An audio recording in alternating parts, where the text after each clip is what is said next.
Masalah nggak beres-beres, habisi biang masalahnya, bunuh.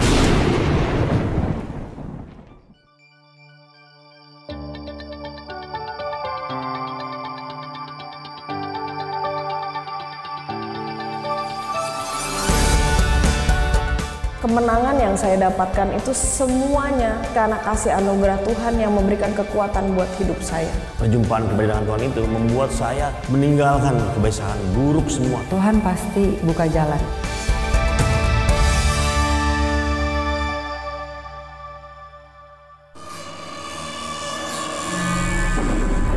Kekesalan demi kekesalan, kekesalan demi kekesalan, hari lepas hari itu saya tumpuk mendatangkan satu kemarahan.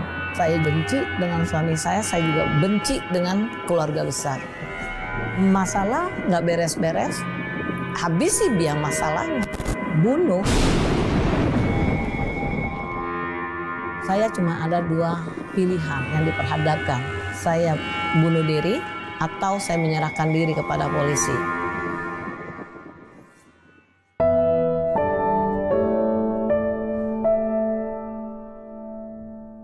Di awal tahun pernikahan kami, saya sangat menikmati kebahagiaan yang ada. Dari awal pernikahan sampai 3 tahun pernikahan itu, gaji diberikan kepada saya. Begitu terus. Ya, sampai pada tahun ketiga dari pernikahan kami, karir suami sudah mulai naik dan sudah pasti finansial juga semakin bagus. Nah di situ udah mulai, saya tidak lagi menerima gaji full.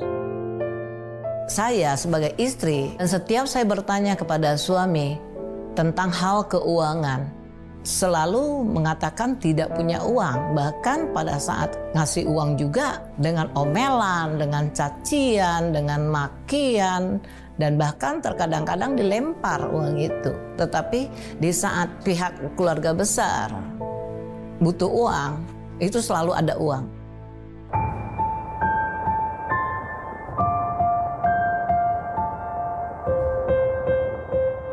Saya memutuskan untuk ambil waktu untuk bicara dengan suami saya secara heart to heart ya.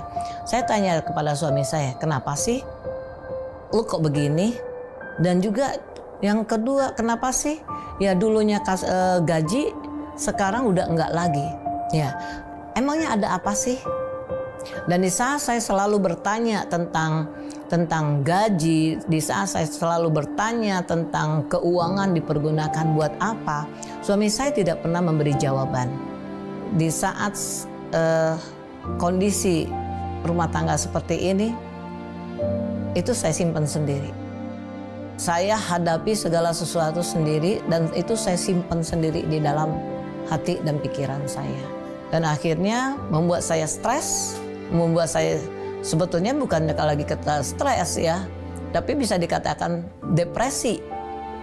Dan hasil daripada depresi itu, dan di saat suami saya berangkat ke kantor, anak-anak saya berangkat ke sekolah, itu saya duduk di depan kaca, seolah-olah bayangan yang ada di kaca itu adalah lawan bicara saya, itu seolah-olah adalah teman saya.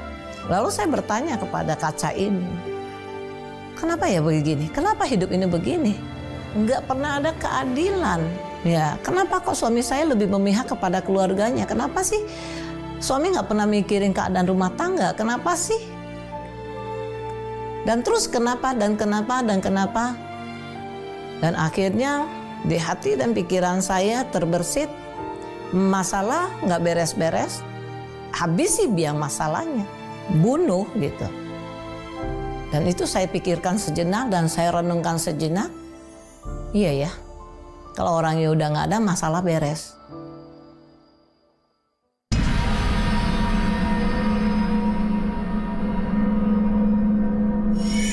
Mulai saya keluarkan barang-barang yang ada di gudang, bantai, potong-potong, dagingnya direbus, tulang-tulangnya dijadiin kray. Dan golok udah saya asah. Dan malamnya saya tunggu suami saya masuk kamar, tidur. Dan di saat udah terdengar suara ngorokan, saya dekatin, saya taruh pelan-pelan di kamar. Saya perhatikan suami saya, Lalu pada waktu saya angkat sudah mau mengeksekusi,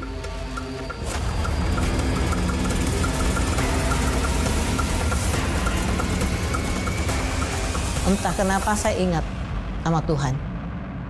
Pada waktu tangan saya teracung seperti ini, saya cuma bilang, Tuhan ampuni aku udah gak sanggup hidup seperti ini.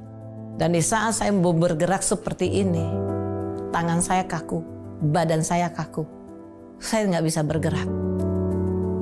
Ada sepersekian menit, entah kenapa, langsung saya cuman terdiam. Dan saat itu cuman teringat kepada satu teman saja. Dan malam-malam itu juga saya ambil kunci mobil, saya langsung lari ke rumahnya. Saya bilang, tolong saya udah gak sanggup hidup kayak begini. Tolong saya tadi mau mengeksekusi suami saya, tolong saya bilang. Terserah, saya mau dibawa kemana, saya pasrah, saya bilang gitu. Dan akhirnya janjian besok pagi untuk ketemu dengan seorang hamba Tuhan.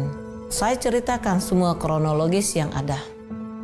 Dan hamba Tuhan ini hanya memperhadapkan kepada saya satu statement. Mau nggak ibu ngampunin?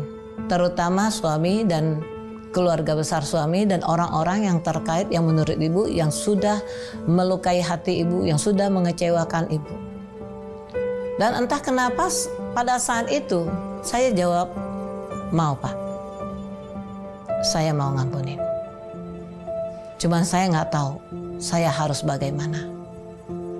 Tolong saya. Dan akhirnya hamba Tuhan ini menyatakan, ayo sekarang kita berdoa. Hamba Tuhan ini juga menyatakan kepada saya, nggak usah menuntut suami untuk berubah, tetapi ibu lebih dulu yang berubah. Hamba Tuhan ini membimbing saya kepada pengenalan akan Tuhan, ya.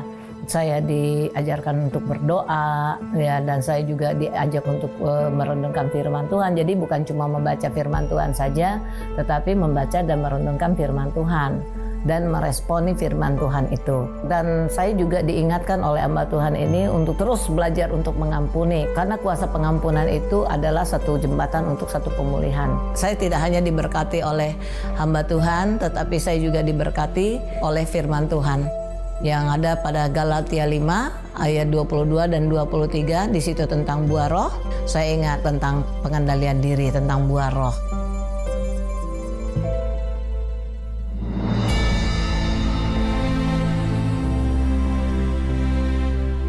Setelah saya mengampuni dan saya mendapatkan satu pemahaman, pengampunan itu juga berkaitan dengan melepaskan hak. Yang mana maksudnya saya tidak lagi mengusik masalah-masalah yang pernah ada.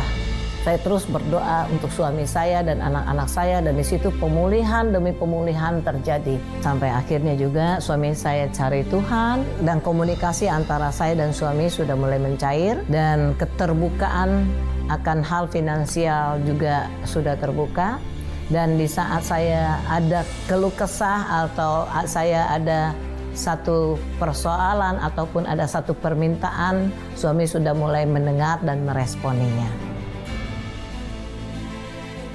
Setelah melewati masalah demi masalah, yang saya tahu di sini campur tangan Tuhan sungguh nyata, ya. Karena saya dapati perubahan demi perubahan dalam rumah tangga saya itu sangat nyata, ya. Terutama sekali perubahan dalam hidup saya pribadi dan perubahan atas suami saya dan juga perubahan anak-anak, ya. Jadi di sini saya percaya Tuhan tidak pernah meninggalkan saya. Saya percaya Tuhan selalu campur tangan atas kehidupan saya dan dalam masalah-masalah saya. Dan di sini saya bisa menyatakan Tuhan itu tempat di mana saya berlari di saat saya ada masalah. Jadi Tuhan itu bagi saya, Dia adalah sebagai Bapa dan sahabat bagi saya. Karena di saat saya ada masalah, saya selalu cari Tuhan. Saya berdoa, saya memuji, saya menyembah. Di dalam saya memuji, dalam menyembah, ada kekuatan yang saya dapatkan. Dan di situ saya dapati seruan-seruan doa saya Tuhan nyatakan. Tuhan itu memulihkan tidak sebagian-sebagian. Tuhan memulihkan seluruh aspek kehidupan kami. Tuhan menyatakan kemuliaannya di dalam kehidupan saya, dan saya boleh menyaksikan kemurahan Tuhan